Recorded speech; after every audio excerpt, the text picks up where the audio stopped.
Welcome back to Jim Butterfield Stadium. The second half just getting underway. Ithaca's going to start at the Hobart 40-yard line. Hand off straight up the middle to Isaiah DeHady. He picks up 2 yards on that first down run. And he has 2 touchdowns in the first half for Ithaca. Has them up 14-0 over these Hobart Statesmen. Yeah, for Ithaca's offense, it's been a balanced attack. We've seen them throw the ball more than run the ball this season. We've seen a lot more of that today. Joe Germinario, very clean first half. Trips right for Germinario, 2 to the left as Germinario takes a snap. Zips one to the right side, bobbled and caught by Jacob Cooney. Not Jacob Cooney, it's actually James Jarvis making the snag. The tight end getting into the game. 8-yard gain, 3rd and 3 now. Ball on the Hobart 48-yard line. The Ithaca 48. 2 receivers to the left, 1 to the right. The Bombers converting on 75% of their third downs today. Snap to Germinario. It's going to be an option to the left-hand side. Pitches it to Isaiah DeHady, who's out past the line to gain. Trucks through 1 defender, picks up 10 yards on that option play. Good for an Ithaca first down. Joe Germinario is just such a smart player out there, which is what you need from your quarterback. On the speed option, he holds on to it to the last possible moment. David McCarthy had no option but to come up on him, and the easy pitch to DeHady for the first. Quick snap to Joe Germinario. Handoff straight up the middle to Isaiah DeHady. Picks up 5 yards before being wrapped up. Second down. DeHady running off the right side in between the tackles, between Jake Villanueva and Brendan Martin, the right guard and tackle. Does a good job of finding those holes. That's what he's done a lot better this season as opposed to last season. First down, trips right for the Bombers. Second down. Handoff right side to Kendall Anderson. Met right at the line of scrimmage by big Isaiah Boone, the nose tackle for the Hobart Statesmen. 5'11", 315. Just nothing has been doing for Kendall Anderson on the ground. It's just his second carry of the day. He had the 6-yard loss. First rush attempt. 3rd and 5 for the Bombers. 13 minutes to play in this third quarter. 3 receivers on the left. 1 is on the right is Will Gladney. Kendall Anderson, the tailback in the game. Ball on the Hobart 37. Snap to Germinario. Drops back. Dancing around in the pocket. Lobs one to Will Gladney. Hauls it in over his head. He's going to get out past the first down. Wrapped up by Dante Kimbrough before Gladney could get any extra yardage. But again, enough for an Ithaca first. Kimbrough's the linebacker. Germinario will pick on that matchup all day long on the crossing route by Gladney. 2 receivers on each side of Germinario. Claps his hands for the quick snap. Screen over to the left side to Andrew Vito. Vito trying to make a man miss, but tackled by Jared Leak. Gain of 5 yards. That time when Germinario saw the pressure coming, he audibled to the quick screen on the side for Vito. Gladney, the leading blocker for him. Bombers going with some tempo here in the second half. Another quick snap. Handoff to Kendall Anderson. Bursts through the middle of the line. He's right at the first down. They'll give it to him. First down, Bombers. Under 12 minutes to play in this third quarter. There's a Hobart defender on the ground. He hit right into Kendall Anderson and immediately went to the ground. It looks shaken up. I think that's David McCarthy. It is Matthias McCarthy sitting kind of on his knees. He's got his feet tucked under him. It looked like he might have hit his helmet into Kendall Anderson's shoulder pad. Of course, an injury that has potential to be serious. You don't want to speculate. But this is a big blow for Hobart again if David McCarthy has to miss a couple plays. Again, they're already playing without Emmett Ford, who is their best defender. He's a linebacker, and then David McCarthy plays on the other side. These linebackers really power this Hobart defense as McCarthy jogs off the field under his own power. That's awesome to see. McCarthy seems to be all right. We'll let you know when he gets back into the game, jogging off under his own power and ahead of the training staff. Bombers into the red zone now. 1st and 10 from the Hobart 19-yard line. 11:58 to play. Will Gladney alone on the left side. Andrew Vito and Jacob Cooney on the right side of the formation. Snap to Germinario. Handoff. Nope. Play fake. Lobs it to the corner for Will Gladney. Tries another one-handed grab, but too far out of the back of the end zone. Will Gladney gets up and is sprinting back to the offensive huddle. Clearly, Coach Swanstrom was emphasizing he wanted a quick tempo offensively. Yeah, and why not go back to Gladney? Again, he's got Leak on him. Leak has played him well all game, but Gladney's made some really impressive catches. That time, Germinario leading Gladney out of the back of the end zone. That's the right throw. 2nd and 10 from the 19-yard line now. Germinario clapping his hands. He's got the snap. Hand off to Isaiah DeHady, shakes out of the first tackle, tries to spin away from another. It's Isaiah Boone swinging him down to the ground for a loss, third down. That's where DeHady likes to run, right up the chute, right behind the center, Mike Conley and Jake Villanueva on the right side. Boone doing a good job of clogging up the holes so far. 3rd and 10, 11:20 to play, clock running. 2 receivers to the right and 2 to the left. Isaiah DeHady, the running back, in on this 3rd down for Ithaca. 2 passing touchdowns for Joe Germinario, has the Bombers up 14-0 here against the Hobart Statesmen. Snap to Germinario, drops back to pass. Now Germinario climbs the pocket. He's going to take off and keep it himself. Runs past the first defender. A flag comes out on the play. Second flag comes flying in. As it stands, Germinario will have picked up the first down. We'll wait to see what these flags mean, though. The first flag is right near the line of scrimmage. That might be a hold on an interior lineman as Germinario was climbing into the second level. Interesting to see where the second flag is. It's right next to it, because if this is on Hobart, these would offset. Bomber offense not moving one way or the other. Same with the Hobart defense. 14-0 IC, 10:53 to play.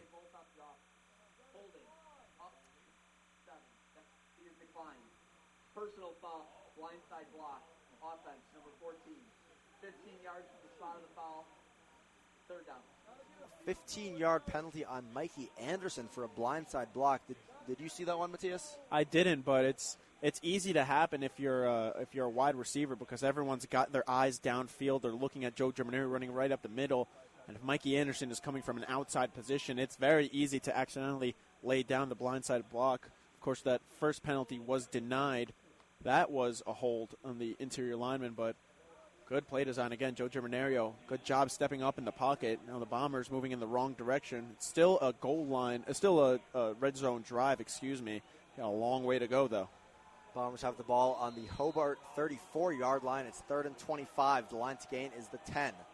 2 receivers to each side of Germinario. He takes the snap, fades back. Looking for Mikey Anderson over the middle of the field. He catches it at about the 11-yard line. He's going to be just short of the line to gain. Jason Prince was in coverage. He made the tackle. We'll see what Coach Swanstrom goes with here. Right now the offense is staying on the field, and that's what they're going to go. Joe Germinario has been effective on the sneak this year. It's a 4th and 2. Looks to be a short 2, maybe more like 1.5 yards to go for the line to gain.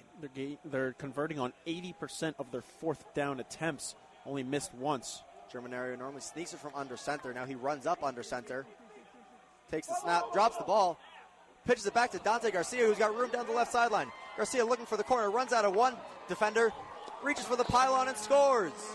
Touchdown, Bombers. Germinario bobbled the snap and then just flipped it to Dante Garcia on the improv. And Garcia dives for the pylon and scores. Hey, look, Ben, touchdowns don't have to be pretty to work that time, about as messy as it gets. But Germinario, like we've seen all game and all season, just great awareness in the pocket to flip that one out. I'm going to be curious to see if they mark this down as a pass or not to Dante Garcia. But great awareness, everyone on the field to keep the play alive. Bahamonde on for his 3rd extra point of the day. The snap, the hold, all good, clean through the uprights. Ithaca leads 21-0 here with 9:57 to go in the 3rd quarter. Ithaca men's basketball had a pair of games this weekend as well, as they look to secure the 2nd seed for the Liberty League tournament. The Bombers have been riding high lately. They've won their last 6 games and handed RPI their lone conference loss of the season in that stretch. Yesterday, the St. Lawrence Saints came to the South Hill needing a win to stay alive for the last spot in the postseason. Let's go to Ben Light Gymnasium for the highlights. St. Lawrence versus Ithaca at Ben Light. Big conference matchup early off the missed free throw. This is Riley Thompson, the deep 3. He's got all the confidence in the world. He drains this one. Here's Skylar Sinan driving in off the corner, puts the shot up over the outstretched arms. Ball tipped out back to Skylar Sinan. Great offensive board, dumps it down low to Sebastian Alderete, who puts the jumper up right in his defender's face. Rebound by St. Lawrence here, driving middle. Now the ball tipped away by Brian Carl. It's Cooper Macklin with it here. Now back to Brian Carl, who gets the lay-in to go 1-2 off glass, no problem. Here's a Skylar Sinan pull-up jumper, rebounded by the Saints. Corrals it, taking his time. That's Andrew Geschichter with it. He'll take his time getting up over the timeline. A minute left to play in the first half. Bombers up 7. Geschichter moving left to right. Finds Brandon Arnold wide open, near side corner. Splash. He drains that corner 3. Now, into the second half, three-pointer missed by Sebastian Alderete. Tapped right back out to Riley Thompson. Puts it up in front of his own bench. They're loving that one. 3 for Thompson, one of his 10 on the day. A couple possessions later, three-pointer missed by the Saints, but corralled down low by Trent Adamson for the easy layup. Riley Thompson tries another deep 3. This one goes off back rim, rebounded by the Saints. They're getting out in transition. Pass ahead up to Geschichter, contorting his body through the nice defensive contest. He gets it to go, still about a 20-point lead. End of the second quarter, corner 3 for the Bombers. They missed that one. Out to Lucas Joshi, three-pointer, dead on, bottom of the net. That makes it a 95-71 lead. The Bombers would win this one 98-71. Riley Thompson was feeling himself. He went for a career-high 36 points and also knocked down 10 triples on the day. That long-range performance tied a program record set by Vince Perrine in 1994. Classmate Sebastian Alderete put up 22 of his own on 62% shooting. The Bombers also did a great job protecting the rock, turning the ball over just 8 times compared to 15 giveaways by St. Lawrence. The Saints were led offensively by Luke Hicks, who poured in 21 points and pulled down 7 boards. An exciting weekend for the Bombers as they clinch their 5th and 6th victories in a row. Joining us now is men's basketball player Liam Spellman. Liam, thank you so much for being here. Thank you for having me. So let's dive right into it. What did the back-to-back wins mean to the team this weekend? Oh, it's great. We want to be playing our best ball at the end of the season, and I think we're doing that right now. 6-game winning streak. Great team chemistry right now. We're all feeling good right now. It's great. So before the 6-game winning streak, and thinking about the beginning of the streak and now, what do you feel like has clicked for the team to kind of spark this recent play? I think we've been moving the ball much better. I mean, the St. Lawrence game, we have 33 assists. I mean, that speaks highly to our team. We have a lot of guys that can score inside and out. We have shooters all around. And it's just, I love being on this team. I think it's great that we're playing this type of basketball right now. So you have a very strong senior class. It's something that is very prominent in your athletic team. What have they done for you guys this season? What has their impact been? I think leadership is probably the biggest area. Leadership and experience. I mean, they've been playing for 4 years in college basketball. I mean, me personally, it helps me as a freshman to kind of see what I have to do and see what works for them. And I think leadership's big, especially Riley Thompson. He's a very vocal leader for our team, and it takes the pressure off some of the coaches just because of the leadership they bring. So, as you head into the final regular season weekend, is there a certain message or mantra that Coach Mullins and the rest of the staff have kind of been stressing to you and the rest of the team? Yeah, Coach Mullins, he really he stresses the importance of the game we're playing right now is the most important. He doesn't like to look ahead. He wants to focus in the moment. I think that's really important for us to focus in on one game, not look ahead to maybe the Little League playoffs. I think that's good. And another thing he stresses is rebounding and moving the ball. Yeah, so going back to this past weekend, you obviously Clarkson Friday night, St. Lawrence Saturday night. What was the biggest change, if any, that you guys made from one game to another? I think probably shooting, honestly.